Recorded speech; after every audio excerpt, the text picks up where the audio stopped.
سلامونه ګرانو کتونکو، هیله لرم چې تاسو به ټول روغ جوړ او خوشحاله یاست. زه ستاسو کوربه عظیم خان مندوخیل، تاسو ګورئ وطن چینل.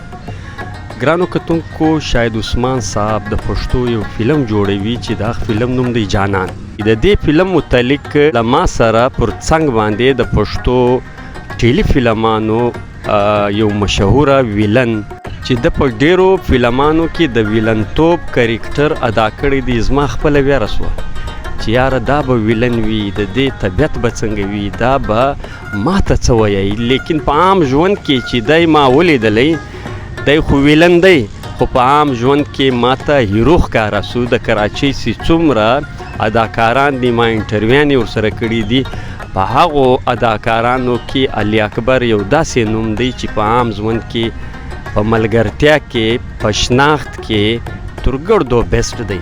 تر ټولو له مخه زه په خپل پروګرام کې علي اکبر صاحب ته ښه راغلاست وایم. علي اکبر صاحب السلام علیکم، ستړی مسئ. وعلیکم السلام عظیم خان، الله دې خوشحاله ساته. او د ټولو نه مخکې خو زه ستاسو شکریا ادا کوم چې زما خواله رالی او زه دا قابل وګڼلم او زما نه انټرویو الی، نو ډېره ډېره مهرباني ستاسو. شاهد عثمان صاحب یو فلم جوړوي جانان. دا جانان نوم څنګه نوم دی؟ عظیم خان، جانان نوم خو ډېر ښکلی نوم دی. جانان خو په پښتو کې هم هر هغه دغه ته ویلی کېږي چې هغه سړی خوښ وي، نه هغه ته د مینې نوم جانان وایي.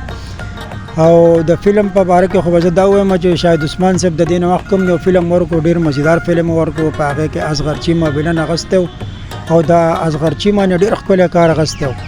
او په دې کې هم هغه تقریبا ما ته ښکاري چې اصغر چیمه ویلن اخیستلی دی. نو د دې مطلب دا شو چې اصغر چیمه کې هغه ټیلنټ، هغه کوالټي شته چې هغه په هغه ویلن کردار کې خلکو خوښ کو، عوام هم خوښ کو، او شاهد عثمان صاحب ته ډېر کار واخیست.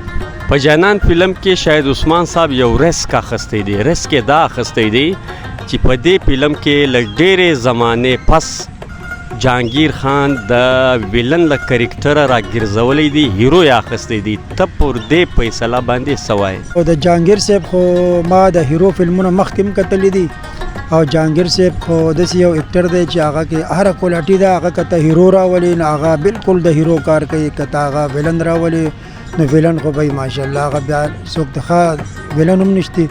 نو زما خپله تجربه خو دا وایي چې اصغر چیمه دا هم یو ښه دغه کړی دی چې ډېر عمر بعد هغه هیرو اخیستی دی، او انشاءالله چې دا هغه به دا کردار ډېر ښکلی کړی. په جانان فلم کې شاهد عثمان صاحب دا مجلس کوي چې په دې کې به هغه کلاشینکوف کلچر نه وي. ته څه وایې چې په فلمانو کې کلاشینکوف کلچر صحیح دی او که صحیح نه دی؟ نه عظیم خان، د پښتنو خو دا کلچر نه دی، دا کم چې په دې فلمونو کې موږ ته ښایي، ځکه چې یو خو موږ په هغې کې کم ویلن راولو نو هغه څادر په ځان پسې راکاږي. دا کم یو خان په ځان پسې څادر راښودلی دی یا داسې دغه یې کړی دی. پښتانه خو ډېر عزتمن او ډېر قدردان خلک دي، او بیا پړه لیکه اوس چې کم دغه دی نو پړه لیکه خو پکې ډېر زیات دي. نو دغه خو زموږ د دغه سره اړو ښکاري نه، او انشاءالله دا فلم به ډېر کامیاب ځي، ځکه چې زموږ اوس چې څومره نوی دغه راځي که نه کل د هغه تقریبا پړه لیکه دي، او هغه دا کلچر نه خوښوي، موږ هم نه خوښوو، ځکه چې زموږ ماشومان د غلط دغه چوتوي نو د قلم کلاشینکوف نه زه بیخي لکه مرسته یې نه کوم. دا ما ته ووایه چې د کراچۍ په ښار کې که زه په دې حواله له تا سره مجلس وکم، خبره وکم چې کراچۍ داسې ښار دی چې د پښتو فلمانو ابتدا له دې ښاره سوې ده. ته څه وایې چې فلمان به خامخا په خیبر پښتونخوا کې جوړیږي؟ کراچۍ ته ولې نه ګوري؟ په کراچۍ کې فلمان ولې نه جوړیږي؟ په دې حواله که موږ ته خپل مجلس وکړي. نو اوس کراچۍ خو ډېر ښکلی ښار دی، او د پاکستان انټرنیشنل ښار چې دی هغه کراچۍ ده، او په کراچۍ کې خو ډېر غټ ټیلنټ پروت دی. کراچۍ خیبر پښتونخوا کې هم ټیلنټ دی، دا نه چې هغې کې نشته، خو د هغې په نسبت باندې په کراچۍ کې ډېر غټ ټیلنټ دی، ځکه چې که د فلم د پښتو فلمونو شي یا که د اردو شي، خو د هغې د دې ځینې هغه اکټران وتلي دي که نه. زه به د پښتو په حوالې سره د بدر منیر صاحب نه والم، د نعمت سره دي نه واله، او د اردو چې دی نو د وحید مراد صاحب نه واله. د نوي هلکانو کې چې کم بیا راغلي وو هغه سعود و بابر علي، نو دا ښه ټیلنټ وتې دي، ښه هیروګان او ښه کسان د دې ځای نه وتې دي.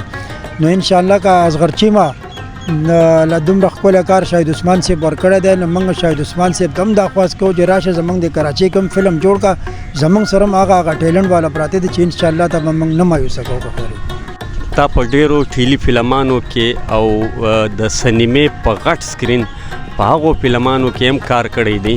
دا تفصیلات که موږ ته په لنډو الفاظو بیان کړي. نو غټو فلمونو کې خو دا تقریبا ډیر مخکې مونږ کار کړی دی. دا یو د پښتو فلم و ننګ او ناموس، قیصر صنوبر د هغې ډایرکټر و او میډم شهناز او دا بدر منیر صاحب په هغې کې هیرو او هیروین کردار ادا کړو. او د هغې نه علاوه بیا دلته کې چې دی نه په اردو کې ما آتش فلم کې کار کړی خو هغه بدقسمتي زمونږ دا وه چې هغه فلم ریلیز شوی نه دی. بیا داسې وړوکی کرکټر ما په درنده فلم کې هم کړی دی د شان سره معمولي غونته کې ایکسټرا کرکټر خو بهرحال په غټو فلمونو مخې ته راغلي وو. ستا تر ګردو بیسټ فلم کم یو دی؟ ما کار خو عظیم خان تقریبا په 65 فلمونو کې په ټیلی فلمونو کې کار کړی او 2-3 فلمونه د غټ فلمونه دي. خو بهرحال ما چې کوم ښه کار کړی دی زما چې کوم خوښ دی نو هغه فلم د مینې انتها زما د کیریر لکه ښه فلم و. په هغه کې زه هیرو او بیا ویلن کردار لکه ډبل کردار مې کړی دی، نیګیټیو پازیټیو دواړه مې کړي دي. نو هغه فلم زما ډېر خوښ و. نور خو داسې تقریبا ټول فلمونه تقریبا د هر سړي خپل فلمونه خوښ که نه. علي اکبر وروره دا ماته وایه د کراچۍ کې خو بلها فنکاران پراته دي، ډېر فنکاران داسې فنکاران دي چې په خپلو وختو کې ډېر د خوند کرکټر ادا کړي دي. ستا په دا ټولو فنکارانو کې بیسټ اکټر تا ته کم یو معلومیږي؟ په کراچۍ کې زه ته وایم چې ښه اکټر زموږ سره دی نو هغه په دلانډي کې پاتې کېږي او رحیم نوم یې دی، رحیم سواتی. هغه ډېر ښه اکټر دی. رسول خان ورسره هم ښه اکټران دي خو تقریبا لکه ښه اکټر چې دی نو هغه زموږ دقه رحیم دی. دا ماته وایه د کراچۍ فنکاران چې کوم دلته دي په مختلفو وختو کې مختلف ټیلی فلمان چې کوم دي جوړ کړي دي، ته څه یې چې دا ګلدسته راغونډول به دا به څنګه کېږي؟ نو دا ګلدسته خو به هله راغونډېږي چې لکه موږ ته داسې یو ښه ډایرکټر لکه د شاهد عثمان په شکل کې یا داسې ښه یو پروډوسر چې هغه خرچه کولی شي هغه راشي نو دا ګلدسته بیا راغونډول دا زموږ کار دی. زه موږ بوله داسې سیکټران ورکو چې هغه زه هم په فری کې بوله کار وکړي خو هغه اکټران به دوی ته په لکو روپو هم نه میلوېږي. موږ سره داسې اکټران پراته دي. د شوبیز په دنیا کې یو داسې ستونزه یا داسې تکلیف چې تا ته پیښه سوی وي او موږ ته بیان کړي؟ موږ ته خو تقریبا دغه د مینې انتها فلم چې زه کوم یم د دې ډایرکټر چې کوم ګلزار صاحب و په هغه فلم کې هغه هیرو هم هغه موږ کردار داسې و چې موږ هغه پکې هغه سمندر ته غورځو. نو هلته خو سمندر نه و، موږ چې هغه کوم هغه ډنډ ته وغورځو نو هغه یو خو د هغو لامبو نه وایزده یو هغو زموږ نه په رښتیا ډوب شو. نو زموږ هغه کیمرامین او لکه حساب کتاب زموږ ټول ګډوډ شو، موږ ټول دغه شو. هغه غریب پخپله هم ویرېد. بیا زموږ سره یو ملګری یارو نوم یار محمد نوم خو یارو به ورته موږ ویل الله پاک دې وبخښي هغه لامبوزن و. هغه چې لاړ نو هغه هلکې راویستو نو هغه بیا بهر ما ته جړل. ما ته ویل چې یار زما خو ستا نه ډېر امید و چې ته به په ما پسې راټوپ کې. نو ما ورته ویل یاره ستا خو زما ستا خبره خو صحیح ده خو زما په خپله لامبو نه دی نو زه په تا پسې څنګه در ټوپ کړم. د اداکارۍ په ټیم کې داسې د خوشحالۍ خبره چې تا ته پیښه سوې وي او ته تر حد زیاته خوشحاله سوی یې؟ نو د اداکارۍ په دغه کې خو زه د ټولو نه اول خوشحاله شوی په د بدر منیر صاحب سره چې ما کله شوټینګ کوم دا زما یو غټ ارمان و چې ما د بدر منیر صاحب سره هسې تش فایټ وکړه نو دا به زما دپاره یو غټ د اعزاز خبره.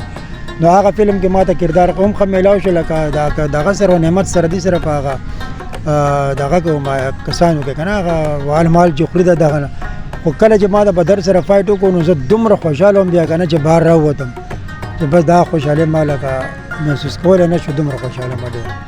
علي اکبر وروره په آخر کې که مینهوالو ته د څه پیغام په ذهن کې وي هغه هم بیانولی شي؟ زما خو کتونکو ته دا پیغام دی ټولو ملګرو ته چې بھئی لکه څنګه چې شاهد عثمان صاحب دا کم خپل فلمونه دواړه جوړ کړي دي او جوړوي نو که دغه شان فلمونه شاهد عثمان صاحب یا نور ډایرکټران جوړوي نو یو خو ټول ملګري کتونکي د هغو سپورټ وکړي چې هغه دغه رامخکې شي لکه ما بل چې کم نوي هلکان را مخکې کوي نو هغو د چې کم که ټیلنټ دي او داد دغه کوي نو هغو هم داد ورکوي. د کتونکو ته هم خاص چې تاسو داد ورکوئ چې هغه نوي کسان هم را مخکې کوي او نوي دغه کوي. او دویم زما کتونکو ته دا پیغام دی چې د ټولو نه مخکې په خپلو ماشومانو باندې تعلیم وکوئ. تعلیم ډېر ښه شی دی. تعلیم نه بغیر هسې ګرځېدل لکه یا هسې ژوند تېرول دا بالکل د لکه هسې د خرو په شان ژوند تېرول دی. نو زما د ټولو ته دا پیغام دی چې خپل مونځ اودس 5 ټیمه کوئ او کم دغه چې ته ما وایي چې تعلیم په خپلو ماشومانو وکوئ. او د فلمي په حواله خو ما ته دا وایي چې شاهد عثمان صاحب مرګتیا وکوي ټول په شریکه باندې چې هغه نوی ټیلنټ را مخکې کړي او ټولو ته ښه په انصاف باندې کردار میلاو شي. ډېره مننه ګرانو کتونکو. دا و علي اکبر صاحب چې موږ له تاسو سره د تفصیلي مرکه وکړه. تر بل خوندور پروګرامو پورې مو پر لوی بادار سپارل یاسته. د خدای په امان.